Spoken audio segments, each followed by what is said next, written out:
Hi hello friends, welcome to our economy class. నేను introductory వీడియోలో చెప్పిన విధంగా ఎకనామిక్స్ని మీకు ఈజియెస్ట్ పద్ధతిలో నేర్పిస్తాను. ఈ ఫస్ట్ వీడియో మనం ఎకనామిక్స్తో స్టార్ట్ చేసుకుందాం. అసలు ఎకానమీ అంటే ఏంటి, లేదా ఎకనామిక్స్ అంటే ఏంటి? ఎకానమీ అంటే ఏంటంటే it is the study of how societies use the natural resources and distribute among the people. అంటే ఏంటంటే సొసైటీస్, ఒక ఏరియాలో ఉన్న సొసైటీస్ తన దగ్గర ఉన్న న్యాచురల్ రిసోర్స్, వాటర్ కానీ ఫుడ్ కానీ ఏదైతే ఉన్నాయో అవన్నీ కూడా డెవలప్ చేసుకొని ఆ స్కేర్స్ మెటీరియల్స్ని ఏ విధంగా ఎఫిషియెంట్గా డిస్ట్రిబ్యూట్ చేసుకుంటాం అనేది ఆ స్టడీనే మనం ఎకనామిక్స్ అంటాం అనమాట. ఇప్పుడు ఎకనామిక్స్ డెఫినేషన్ అనేది ఇంపార్టెంట్ కాదు ఫ్రెండ్స్, ఎందుకంటే డెఫినేషన్స్ అన్నీ కూడా ఏమవుతాయంటే అన్ని కండిషన్స్ని అవి ఆ డెఫినేషన్ అనేది ప్రూవ్ చేయలేకపోవచ్చు అనమాట. కాబట్టి డెఫినేషన్ని పక్కన పెడదాం. తర్వాత ఎకనామిస్టులు ఎవరైతే ఉన్నారో యాడమ్ స్మిత్ అని ఇలాంటి వాళ్ళందరూ కూడా వస్తుంటారు మనకు. బట్ మనకు మెయిన్ పాయింట్స్ ఏంటి ఎగ్జామ్కి అనేది మనం నేర్చుకుందాం. ఈ ఎకానమీ అనేది 3 టైప్స్గా డివైడ్ చేశారు. ఒకటి వచ్చేసి క్యాపిటలిస్టిక్ ఎకానమీ, రెండోది వచ్చేసి స్టేట్ ఎకానమీ, మూడోది వచ్చేసి మిక్స్డ్ ఎకానమీ. ఈ క్యాపిటలిస్టిక్ ఎకానమీ అనేది ఏ విధంగా వచ్చిందంటే, యాడమ్ స్మిత్ అనే ఒక ఎకనమిస్ట్ ఏం చేశాడంటే మొత్తం అంతా ఒక బుక్ రాశాడనమాట. వెల్త్ ఆఫ్ నేషన్స్ అని ఒక బుక్ రాశాడు. ఆ బుక్లో ఏం చేశాడంటే అతను క్లియర్ కట్గా మెన్షన్ చేశాడు. ఏంటంటే న్యాచురల్ రిసోర్సెస్ ఏవైతే ఉన్నాయో అవన్నీ కూడా ప్రైవేట్ పరంగా ఉండాలి. అంటే ఎవరైతే క్యాపిటల్ పెట్టి ఎవరైతే కష్టపడి చేస్తారో వాళ్ళు డెవలప్మెంట్ అవుతారు. కాబట్టి అలా డెవలప్ అవ్వాలి, ఇందులో ఎటువంటి ఫోర్సు, ఎటువంటి ఏమంటారు భేషజాలు ఉండకూడదు అనేసి అతను రాయడంతో నెక్స్ట్ ఆ బుక్ అనేది పబ్లిష్ అయింది. ఆ నెక్స్ట్ ఇయరే యుఎస్ఏ ఏం చేసింది అంటే క్యాపిటలిస్టిక్ ఎకానమీలోకి మేము వెళ్తున్నామని అనౌన్స్ చేసింది. లైసెన్స్ ఫెయిర్ అంటారు అనమాట. లైసెన్స్ ఫెయిర్ అంటే ఏంటంటే ఆ టర్మ్ ఉపయోగించాడు యాడమ్ స్మిత్ అనేది. లైసెన్స్ ఫెయిర్ అంటే ఏంటంటే ఎవరైతే కష్టపడతాడో ఆ ప్రతిఫలం సమానంగా అతనికి రావాలి, న్యాయంగా అతనికి రావాలి అని అతను లైసెన్స్ ఫెయిర్ అనే టర్మ్ని ఉపయోగించారు. అంటే ఇక్కడ గవర్నమెంట్ రోల్ ఏముండకూడదు అనేది ఒక వాదన. సో ఈ యాడమ్ స్మిత్ పబ్లిష్ చేసిన వెల్త్ ఆఫ్ నేషన్స్ బుక్ని అనుసరించుకొని యుఎస్ఏ అనేది క్యాపిటలిస్టిక్ ఎకానమీ అయిందనమాట.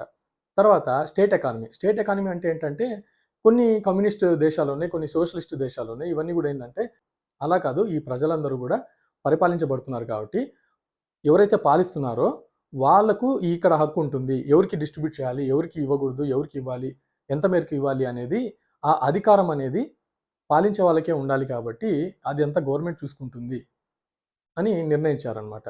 ఈ ప్రతిపాదన కార్ల్ మార్క్స్ అనే ఎకనమిస్టు దాస్ క్యాపిటల్లో రాశాడనమాట. దాన్ని అనుసరించుకొని కొన్ని దేశాలు స్టేట్ ఎకానమీని అడాప్ట్ చేసుకున్నాయి. స్టేట్ ఎకానమీ అడాప్ట్ చేసుకున్న దేశాలు ఏంటంటే ఉదాహరణకి చైనా, యుఎస్ఎస్ఆర్. సో దీన్ని స్టేట్ ఎకానమీ అంటారు. తర్వాత ఈ రెండు కలిసి ఒక ఎకానమీ స్టార్ట్ అయింది. అది థర్డ్ కేటగిరీ ఏంటంటే మిక్స్డ్ ఎకానమీ.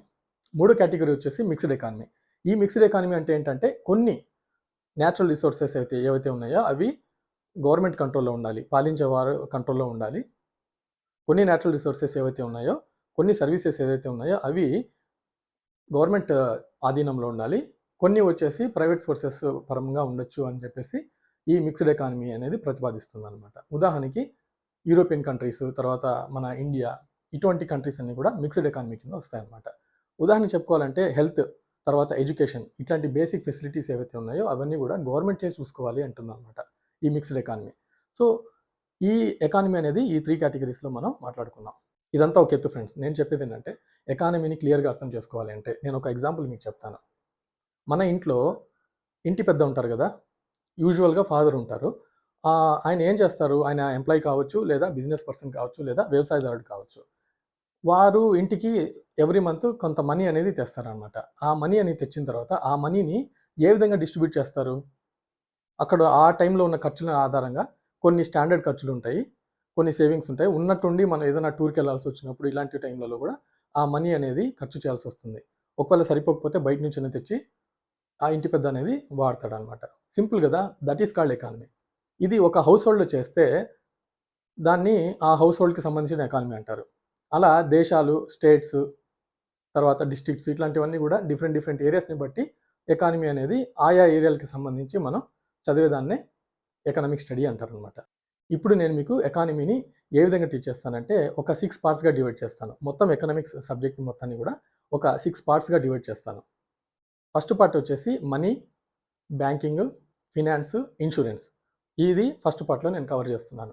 సెకండ్ పార్ట్లో ఏంటంటే బడ్జెట్, ట్యాక్సెస్, తర్వాత ఫినాన్స్ కమిషన్, ఇలా అనమాట. ఇది సెకండ్ పార్ట్లో డీల్ చేస్తాను. థర్డ్ పార్ట్లో ఇంటర్నేషనల్ ట్రేడ్, అంటే మన ఇండియా ఇతర దేశాలతో ఏ విధంగా ట్రేడ్ చేస్తుంది, ఏ విధంగా మన ఎకానమికల్ యాక్టివిటీస్‌ని నడుపుతుందనేది నేను థర్డ్ పార్ట్‌లో నేర్పిస్తాను. And balance of payments. ఇది కూడా ఆ పార్ట్ చెప్పేటప్పుడు నేను డిస్కస్ చేస్తాను. నాలుగో పార్ట్ వచ్చేసి సెక్టార్స్ ఆఫ్ ఎకానమీ అన్నమాట. ఫస్ట్ సెక్టార్ వచ్చేసి మేజర్ సెక్టార్ అగ్రికల్చర్. అందులో ఉన్న ప్రాబ్లమ్స్, ఎట్లా డెవలప్‌మెంట్ అయింది ఇండియా ఆ సెక్టార్‌లో అనేది ఫోర్త్ పార్ట్‌లో మనం నేర్చుకుందాం. అగ్రికల్చర్ తర్వాత ఇంకో సెక్టార్ ఏంటి మ్యానుఫ్యాక్చరింగ్ సెక్టార్ ఆర్ ఇండస్ట్రీస్. మూడోది వచ్చేసి సర్వీస్ సెక్టర్. ఇవన్నీ కూడా మనం డీటెయిల్‌గా ఆ ఫోర్త్ చాప్టర్ చదివేటప్పుడు మనం మాట్లాడుకోవాలి. అలాగే ఫోర్త్ పార్ట్‌లో మనం ఇన్ఫ్లేషన్ అండ్ మైక్రో ఎకనామిక్స్ గురించి కూడా మాట్లాడుకుందాం. మైక్రో ఎకనామిక్స్ అనే టర్మ్ మీకు ఇంట్రోడక్టరీ క్లాస్‌లో కూడా నేను చెప్పడం జరిగింది. మీరు ఇంట్రోడక్టరీ క్లాస్ కనుక చూస్తే మీకు అర్థమవుతుంది. గ్రాస్‌గా ఎకనమీ అనేది మైక్రో ఎకనామిక్స్, మాక్రో ఎకనామిక్‌గా డివైడ్ చేశారనమాట. సో, ఆ మైక్రో ఎకనామిక్స్ గురించి మనం ఫోర్త్ చాప్టర్‌లో మాట్లాడుకుందాం. ఫిఫ్త్ చాప్టర్ వచ్చేసి ఇన్ఫ్రాస్ట్రక్చర్. ఇన్ఫ్రాస్ట్రక్చర్ అంటే ఏంటి? మన దగ్గర ఉన్న మౌలిక వసతులనమాట.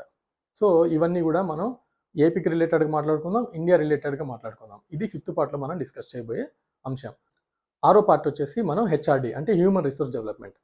అది గూడా మనం in relation to India and Andhra మనం మాట్లాడుకుందాం. సో, నేను మీకు టీచ్ చేయబోయే ఎకానమీ మొత్తం గూడా ఈ 6 పార్ట్స్ ఆధారంగా మీకు ఉంటుంది friends. Now coming to first part.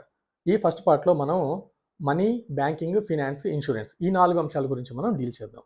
ఎకానమీలో మేజర్ అంశాలు ఏదైతే ఉన్నాయో బ్యాంకింగ్ రిలేటెడ్ అవన్నీ కూడా మనకు ఫస్ట్ పార్ట్‌లోనే కవర్ అవుతాయి. ఇది వివిధ ఎగ్జామ్స్‌కి పనికొస్తుంది. గ్రూప్ 2, గ్రూప్ 1కి అలాగే సివిల్ సర్వీసెస్ కూడా మనకు ఉపయోగపడుతుందన్నమాట. ఈ ఫస్ట్ పార్ట్ మొత్తం కూడా నేను నెక్స్ట్ వీడియోలో కవర్ చేయబోతున్నాను friends. Stay tuned for my next video. మీకు కంటెంట్ కనుక నచ్చినట్లయితే please like, share and subscribe to my channel and like minded పీపుల్‌కి షేర్ చేస్తారని ఆశిస్తున్నాను. See you in the next video with money, banking, finance and insurance.